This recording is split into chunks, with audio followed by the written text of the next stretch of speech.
नमस्कार सर्वांना। तर लाडकी बहीण योजनेचे 1500 रुपये येणार आहेत की 2100 रुपये येणार आहेत, तर यामध्ये सर्वजणच खूप जास्त संभ्रमात आहेत।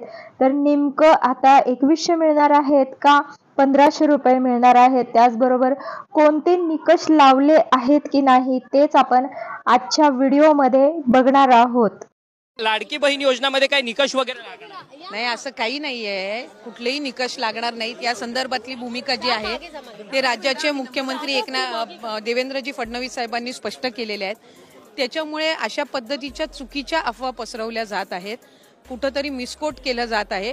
आणि आज जी ही योजना गेल्या 5-6 महिन्यापासून आम्ही राबवत आहोत, चांगल्या पद्धतीने ही योजना राबवली जाते आणि राज्यातील 2,35,00,000पेक्षा अधिक महिलांना आज या योजनेचा लाभ मिळतोय। परंतु ज्यांच्याकडे गाडी आहेत, ज्यांच्याकडे फ्रीज आहेत, टीव्ही आहेत, अशा महिलांना या संपूर्ण योजनेचा लाभ होणार नाही अशा पद्धतीच्या बातम्या प्रसारित होतात आहेत। तथ्य तर तुम्ही म्हणत नाहीयेत, परंतु यदा कदाचित पुढच्या भविष्यकाळात अशा पद्धतीचा विचार जो आहे तो राज्य सरकार करणार। भविष्यात काय होईल याचा वेग तर मी घेऊ शकत नाही।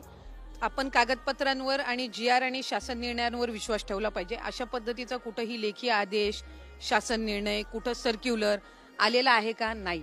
तर अशा पद्धतीनं विनाकारण महिलांमध्ये संभ्रम निर्माण केला जातोय, याच्यामध्ये काहीही तथ्य नाही। परंतु आलेल्या ज्या बातम्या वृत्तपत्रात प्रसारित होतात त्या संदर्भात खुलासा वगैरे काही होणार आहे की नाही? कारण की सामान्य नागरिकांमध्ये, महिलांमध्ये या संदर्भातलं संभ्रमाचं वातावरण। आता तुम्ही आहे ना, तुमच्या माध्यमातूनच मी खुलासा केलेला आहे आणि कुठे ना कुठेतरी एक अनौपचारिक जी काही संवाद पत्रकारांसोबत झालेला होता त्यामध्ये सुद्धा अशा पद्धतीचा कधी कुठे विषय झालेला नव्हता, पण मिसकोट करण्यात आलेला आहे। खरं तर एक जबाबदार वर्तमानपत्र आहे आणि अशा पद्धतीनं मिसकोट करणं हे चुकीचं आहे। लोकांमध्ये त्याचा वेगळ्या पद्धतीचा संदेश जात असतो आणि मी म्हटल्याप्रमाणे राज्याचे मुख्यमंत्री देवेंद्रजी फडणवीस साहेब यांनी या संदर्भामध्ये लाडकी बहीण योजनेसंदर्भामध्ये भूमिका स्पष्ट केलेली आहे।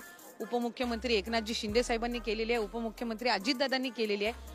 कुठलाही आमदार, आज मी आमदार म्हणून आहे किंवा माझ्या व्यतिरिक्त इतर जे आमदार असतील, कोणालाही सध्याच्या परिस्थितीमध्ये कुठल्या शासकीय योजनेमध्ये कशा पद्धतीनं काय होणार हा बोलण्याचा नैतिक अधिकार नाहीये। तो राज्याचे मुख्यमंत्री आणि दोन्ही उपमुख्यमंत्र्यांना अशा संदर्भातला नियमही नाहीये। आपण जर GR मध्ये बघितलं तर 2.5 लाखापेक्षा कमी उत्पन्न असणारे, रेशन कार्ड त्यांचं पिवळं किंवा केशरी किंवा उत्पन्नाचा दाखला असणारे, अशी सगळी स्क्रुटिनी होऊन आम्ही सुरुवातीपासून एक गोष्ट म्हणत आलो की 2.5 कोटीपर्यंत लाभार्थी हे मॅक्सिमम असू शकतात।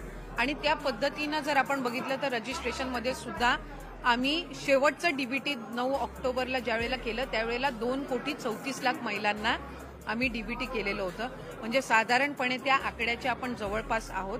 त्यामुळे त्या पद्धतीनं आपण हे केलेलं आहे। मला वाटतं मुख्यमंत्री मोदयांनी ज्यावेळेला शपथ घेतली त्या दिवशी सुद्धा पत्रकारांसोबत संवाद साधताना काही वर्तमानपत्र आणि पत्रकारांनी त्या संदर्भातली त्यांना विचारणा करण्यात आली, त्यावेळेला त्यांनी हे सांगितलं की जे बजेट सेशन होईल, पुढचं बजेट सेशन होईल, त्यामध्ये जे 2100चा लाभ हा महिलांना आम्ही आमच्या मॅनिफेस्टोमध्ये कबूल केलेला आहे, त्या संदर्भातली जी काही योग्य ती घोषणा आहे ती केली जाईल।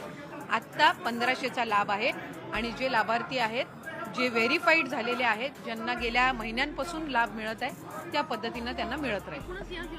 विरोधक आता पुन्हा एकदा आक्रमक होताना बघायला मिळतात, टीका टिप्पणी करताना बघतायत की आता निवडणुका झाल्यात, आता या संदर्भात अनेक खरं तर नियम जे आहेत ते लागू करण्यात येतील, अशा संदर्भातले आरोपही होतात। एक तर विरोधकांनी सुरुवातीपासूनच या योजनेवर टीका केली। ज्या वेळेला 28 जून रोजी ही योजना जाहीर झाली त्यावेळेला सुद्धा त्याच्यावर टीका करण्यात।